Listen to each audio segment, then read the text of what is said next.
O que ensina o prefácio da oração que Jesus ensinou aos seus discípulos, oração conhecida como Pai Nosso Dominical, ensina que o prefácio é: Pai Nosso que estás nos céus. Ensina-nos que devemos nos aproximar de Deus com toda a santa reverência e confiança, como filhos a um Pai poderoso e disposto a nos ajudar, e também nos ensina a orar com os outros e por eles. Salmo 145, 19, ele acode à vontade dos que o temem, atende-lhes o clamor e o salve. Efésios 3, 12, pelo qual também temos ousadia e acesso com confiança mediante a fé nele. Romanos 8, 15, recebestes o Espírito de adoção baseado no qual clamamos Abba Pai. Efésios 3, 20, orar aquele que é poderoso para fazer infinitamente mais do que tudo quanto pedimos ou pensamos. Mateus 7, 11, quanto mais vosso Pai que está nos céus dará boas coisas aos que lhe pedirem. Efésios 6, 18, com toda a oração e súplica, orando em todo o tempo no Espírito, e para isto, vigiando com toda a perseverança e súplica por todos os santos. Chegamos agora ao prefácio da oração conhecida como Dominical, ou Oração Pai Nosso. Ele nos ensina, esse prefácio, a necessidade de um relacionamento correto com Deus. Sem isso, não podemos orar de modo aceitável ao Senhor. E quão importante é entender isso hoje, em razão da ideia popular e falsa da paternidade universal de Deus e da comunhão universal dos homens. Essa é a ideia de que Deus é Pai de todos e que todos são filhos de Deus. Assim é comum que as pessoas de religiões totalmente diferentes pensem que faz sentido orarem juntas. Às vezes elas irão até mesmo repetir juntas as palavras da oração do Pai Nosso. Contudo, o próprio significado do prefácio desta oração é que ninguém pode verdadeiramente orar a Deus de modo aceitável até que esteja em um relacionamento correto com Ele. Em lições passadas aprendemos que não somos filhos de Deus por natureza, mas filhos do diabo. É somente quando nos arrependemos de nossos pecados e confiamos em Jesus Cristo, que somos justificados e adotados. Ou seja, somente quando somos convertidos é que nos tornamos filhos de Deus. Somente então podemos verdadeiramente fazer a oração dominical. É isso que o nosso Senhor Jesus quis dizer quando afirma: não penseis que vim trazer paz à terra. Não vim trazer paz, mas a espada. Pois vim causar divisão entre o homem e seu pai, entre a filha e sua mãe, e entre a nora e sua sogra. Assim os inimigos do homem serão os da própria casa. Quando entramos em Cristo, na família redimida de Deus, deixamos a família perdida de Adão. Entendemos, por mais triste que seja, que mesmo os nossos parentes que não são convertidos estão fora da família de Deus. Podemos dizer coisas que eles ainda não podem dizer, podemos dizer que Deus é o nosso Pai. Mas o que significa dizer Pai Nosso que está nos céus? Talvez isso possa ser mais bem compreendido por meio de um contraste. Primeiro, não significa que Deus está tão distante de nós que não possamos alcançá-lo. Esse deve-se notar, é um destaque comum nas falsas religiões. Veja o Islã, por exemplo. De acordo com essa religião, Alá é um Deus que vive acima no céu, mas o céu é tão inalcançável que não se imagina. Alá, como alguém que tem compaixão dos homens, não é um Deus imaginado. Pessoas que vivem em países islâmicos não têm a mesma atitude para com a miséria e sofrimento humanos que temos em países nos quais o cristianismo é forte. Lá as pessoas tendem a pensar que quando os problemas surgem, isso é apenas como tem de ser.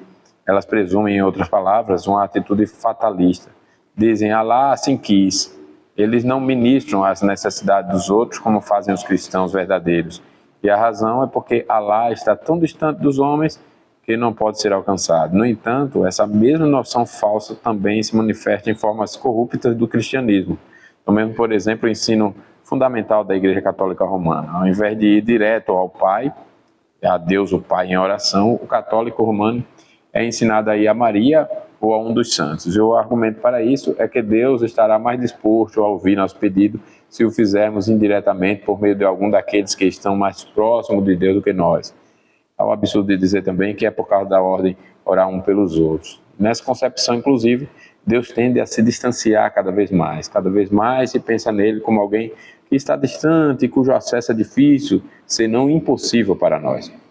O cristianismo bíblico, por outro lado, sabe que essa é uma concepção profundamente falsa. Quando um pecador vem a Deus por meio de Cristo Jesus, em arrependimento e fé, ele é adotado na própria família de Deus. Torna-se, portanto, tão próximo do Pai como qualquer outro filho de Deus. Tem todo o direito de ir diretamente ao Pai, direito, obviamente, pela graça, uma vez que creu em Cristo, como qualquer outro santo de Deus. Tendo, pois, a Jesus, o Filho de Deus, como grande sumo sacerdote que penetrou os céus, acheguemo-nos, portanto, confiadamente junto ao trono da graça, a fim de recebermos a misericórdia e acharmos graça para socorro em ocasião oportuna. Ou seja, somos ordenados a ir até o próprio Deus, porque a verdadeira oração começa não com algum clamor a um distante Alá, ou com Ave Marias, mas com essas maravilhosas palavras, Pai Nosso. Segundo, ao mesmo tempo, contudo, é igualmente importante lembrar que nosso Pai está nos céus, e nosso direito de acesso imediato a Deus não diminui de forma alguma o temor e a reverência que devemos sentir quando nos achegarmos a Ele. Isso também é muito comum em nossos dias. Por exemplo, uma atriz de Hollywood alega ter se convertido.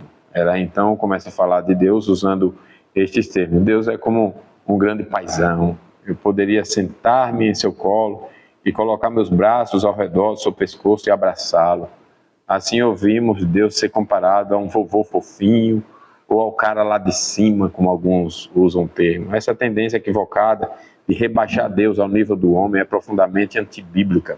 Pois com quem comparareis a Deus? A pergunta profética de Isaías faz. Ou que coisa semelhante confrontareis com Ele? Quando Jesus nos disse para orar ao nosso Pai nos céus, Ele queria nos lembrar de que Deus ainda é Deus a despeito de ser o nosso Pai. Deus está, em outras palavras, tão longe quanto perto. Ele está perto de nós e, no entanto, extremamente elevado acima de nós. Ele é o nosso Pai, mas também está nos céus. Portanto, embora possamos nos achegar a Ele diretamente, precisamos tirar nossas sandálias, por assim dizer, e estar em temor e tremor perante Sua presença. Aqui vemos a forma como o cristianismo bíblico evita esses dois falsos extremos, e não é fazendo uma combinação deles. Não, a maneira pela qual Deus está igualmente acima de nós e ainda perto é por meio de Jesus Cristo. Jesus Cristo é Deus e homem, em duas naturezas distintas, mas uma só pessoa. Como Deus, ele está, portanto, no mesmo nível do Pai, em sua natureza divina. Como homem, ele participa de nossa natureza em todas as coisas, exceto no pecado. Como Deus homem, nosso Senhor Jesus Cristo nos une ao Pai sem exaltar falsamente o homem, nem desonrar a Deus. Assim, vemos porque o crente pode se aproximar de Deus com toda santa reverência e confiança. Há reverência porque nosso Pai é Deus. Contudo, há confiança porque nosso Deus é nosso Pai. Há reverência porque Deus está nos céus e nós aqui na terra. Mas há confiança porque Jesus Cristo veio para ser o nosso Salvador. Por meio de sua obra salvadora e de sua atual intercessão, sabemos que Deus não somente está disposto a nos salvar como nosso Pai, mas também que é capaz de nos salvar como Deus soberano do céu. Se Ele estivesse apenas perto, então poderíamos duvidar se seria capaz de nos ajudar. Se Ele estivesse apenas longe, poderíamos nos preocupar ao duvidar se estaria disposto a nos ouvir e nos ajudar. Mas em Jesus Cristo temos esses dois aspectos da verdade unidos em perfeita harmonia. Em conclusão, observamos que a oração é ordinariamente corporativa, algo que pertence a todo o corpo de crentes e não apenas a indivíduos. O Catecismo Maior diz que devemos orar por toda a Igreja de Cristo sobre a terra, pelos magistrados e demais autoridades, por nós mesmos, pelos nossos irmãos e até mesmo pelos nossos inimigos, pelos homens de todas as categorias que agora vivem e que ainda hão de nascer. Como disse Matthew Henry, os dois cegos não disseram em favor de si mesmo, tem compaixão de mim, mas um pelo outro, tem compaixão de nós. Todos sabemos como é fácil orar somente por nós mesmos, enquanto a Bíblia nos diz para orarmos individualmente. Mas aqui vemos que orar juntos e uns pelos outros é um importante princípio da oração. Nossa reunião de oração no meio da semana não é necessariamente o único caminho bíblico. Certamente o dia e a hora não estão revelados na Escritura. Mas há uma base bíblica para nos reunirmos para orar ao nosso Pai que está no céu. Certamente foi assim na Igreja Apostólica. Então oremos sem cessar com essa humildade e confiança e reverência. Pai nosso,